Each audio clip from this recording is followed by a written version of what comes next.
पूर्ण परभणी जिल्ह्यामध्ये याचे पडसाद उमटले। परभणी शहरामध्ये 10 डिसेंबर रोजी संध्याकाळी रास्ता रोको, रेल रोको करण्यात आला। त्यानंतर 11 डिसेंबर रोजी परभणी बंदची हाक देण्यात आली होती आणि परभणी बंद दरम्यान दुपारी 12 नंतर त्याला एक वेगळं वळण लागलं, गालबोट लागलं त्या बंदला आणि आंबेडकरी अनुयायांकडून परभणीच्या मार्केटमध्ये जी प्रतिष्ठाने आहेत त्याच्यावर दगडफेक करण्यात आली, जाळपोळ झाली आणि त्यानंतर पोलिसांनी बळाचा वापर करून अश्रुधुरांच्या नळकांड्या सोडून त्यांचा जो हा प्रकार आहे तो मोडीत काढला आणि काल दिवसभर हा घटनाक्रम घडला।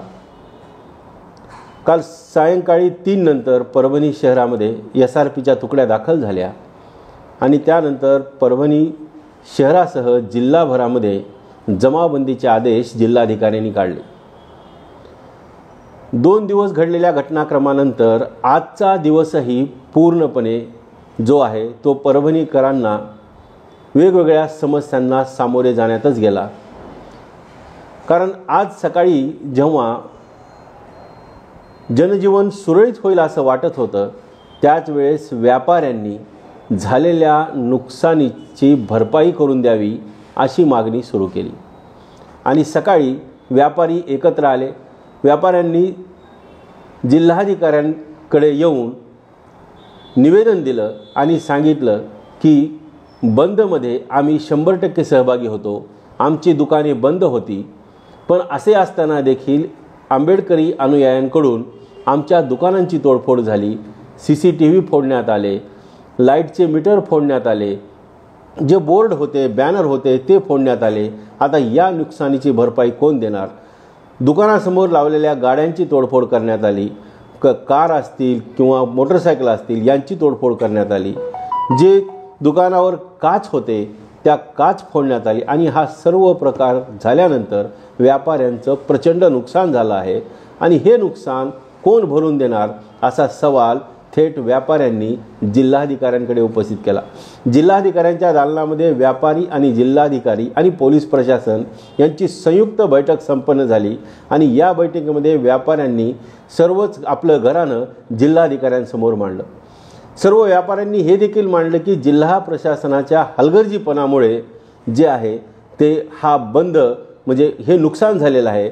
जिल्हा प्रशासनाने हलगर्जी केल्यामुळे आंबेडकरी अनुयायांनी मार्केटमध्ये बाजारपेठेमध्ये दगडफेक केली आणि त्याचबरोबर या व्यापाऱ्यांच्या दुकानांचं प्रतिष्ठानांचं नुकसान केलं। जिल्हाधिकाऱ्यांनी तात्काळ याचे पंचनामे करून व्यापाऱ्यांना शासनाकडून मदत मिळवून देण्याची हमी देखील यावेळेस व्यापाऱ्यांना जिल्हाधिकाऱ्यांनी दिली आणि त्यानंतर मात्र व्यापारी तेथून बाहेर आले।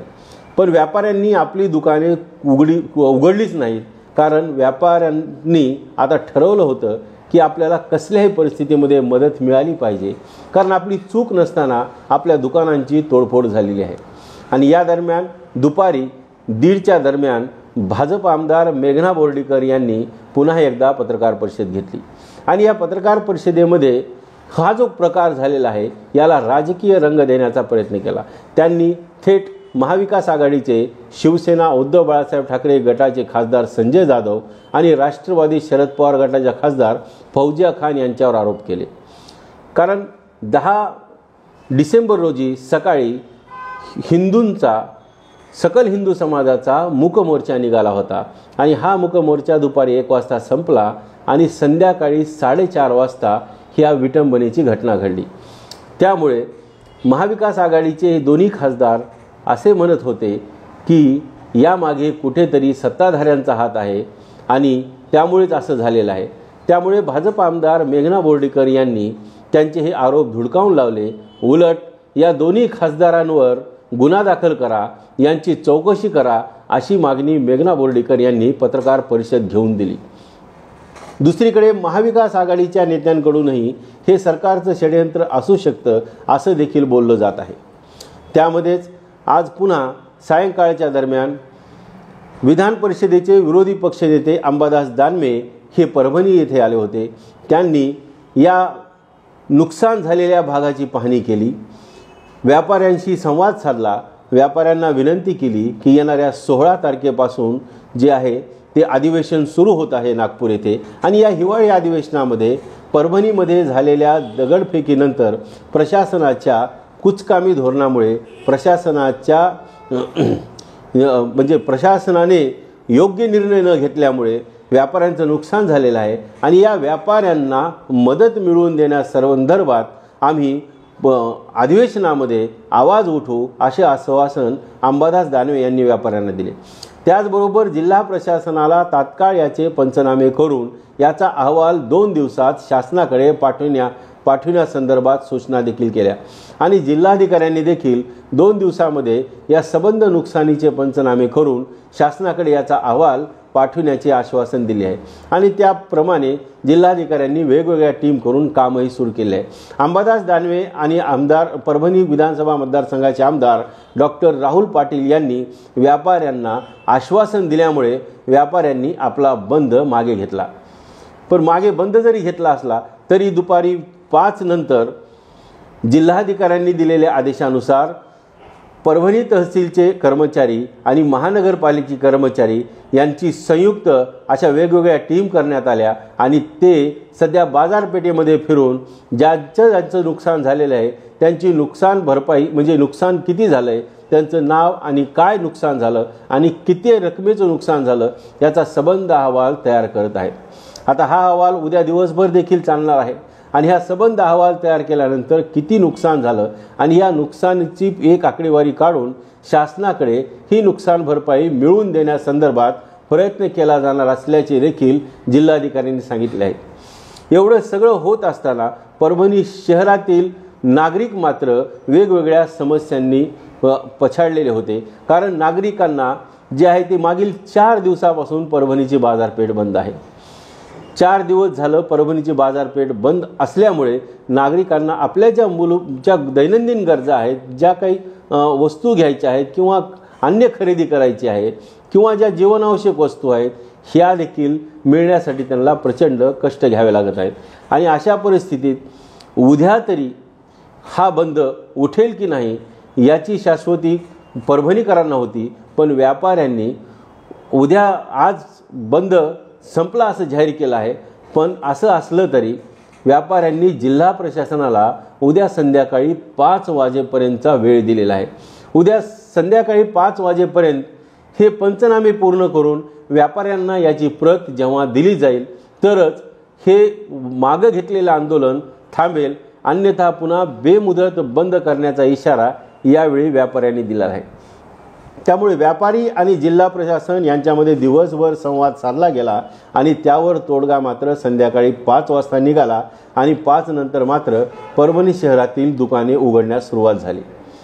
दुसरीकडे पोलीस प्रशासन देखील ॲक्शन मोडवर आहे, कारण नांदेड परिक्षेत्र विभागाचे आयजी शहाजी उमाप हे काल दुपारपासून परभणी जिल्ह्यामध्ये तळ ठोकून आहेत।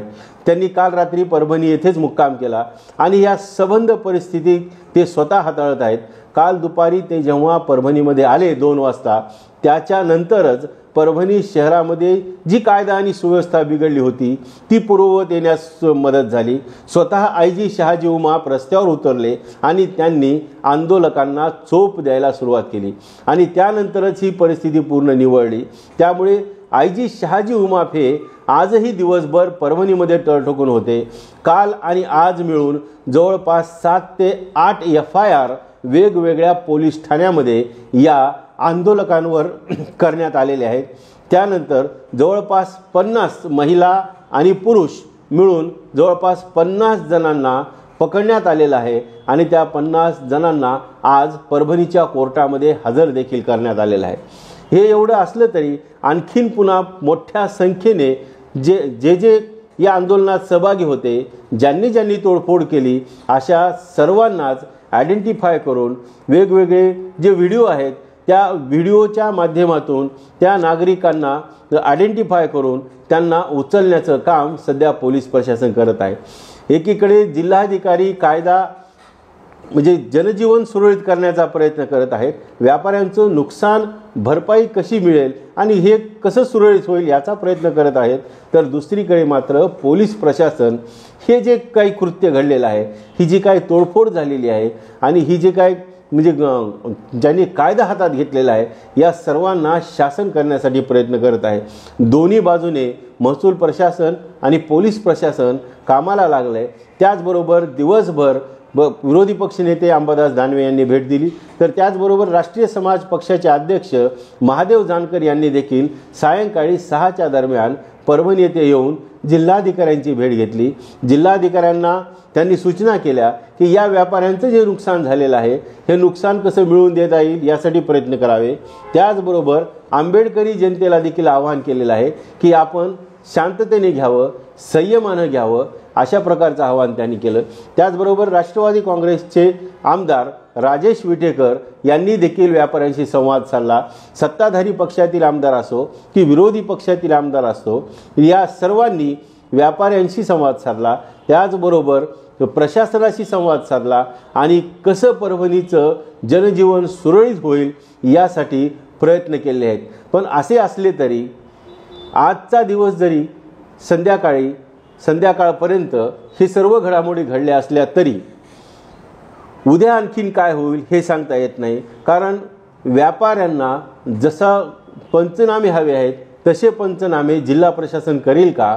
व्यापाऱ्यांना मदत मिळवून देण्यासाठी विरोधी पक्षाचे आमदार असतील किंवा सत्ताधारी असतील हे प्रयत्न करतील का? आणि जर असे नाही झाले तर पुन्हा एकदा व्यापारी बंदच्या भूमिकेमध्ये येऊ शकतात, अशी परिस्थिती आहे. तर दुसरीकडे ज्यांनी आंदोलनादरम्यान हिंसक काम केलं, ज्यांनी दगडफेक केली, आता त्यांना कुठेतरी पोलीस प्रशासन त्यांच्यावर कठोर कारवाई करत आहे. ज्यांचं नुकसान झालेलं आहे ते आपलं नुकसान कसं भरपाई मिळेल यासाठी प्रयत्न करत आहेत. पण परभणी शहराचं जनजीवन अद्यापही विस्कळीत असल्याचं दिसत आहे. पोलीस प्रशासन आणि जिल्हा प्रशासन हे जनजीवन सुरळीत करण्याचा प्रयत्न करत आहेत. आजही पोलिसांनी परभणी शहरामध्ये पथसंचलन केलं. पथसंचलन करून शांततेत राहण्याचा संदेश दिला आणि जनतेला आवाहन केलं की आपलं जनजीवन सुरळीत करा. येणारे काही काळामध्ये हे सुरळीत देखील होईल. पण परभणीमध्ये झालेली ही घटना आणि या घटनेचे झालेले पडसाद मात्र महाराष्ट्रभर उमटत आहेत. एका माते फिरूने केलेली कृती आणि त्या कृतीची रिॲक्शन म्हणून हा जो काही संबंध घटनाक्रम झाला की रस्ता रोको आंदोलन झाले, रेल रोको आंदोलन झाले, परभणी बंदचं आवाहन झालं, त्यानंतर बंद दरम्यान त्याला हिंसक वळण मिळालं, दगडफेक झाली, जाळपोळ झाली, त्यानंतर पोलिसांची रिॲक्शन आली, पोलिसांनी लाठीचार्ज केला, अश्रुधुराच्या नळकांड्या फोडल्या, तर पोलिसांवर आंदोलकांनी दगडफेक केली आणि त्यानंतर पुन्हा SRPने या आंदोलकांवर पुन्हा लाठीचार्ज केला आणि त्यानंतर जी बाजारपेठेमध्ये मोठ्या प्रमाणावर नुकसान झालं आणि त्यानंतर पोलीस प्रशासन असेल किंवा जिल्हा प्रशासन असेल, शासन स्तरावर याची दखल घेण्यात आली आणि आज दिवसभर परभणीचं जनजीवन कसं सुरळीत होईल यासाठी शासन आणि प्रशासनाने काम सुरू केलेलं आहे, काम चालू ठेवलेलं आहे.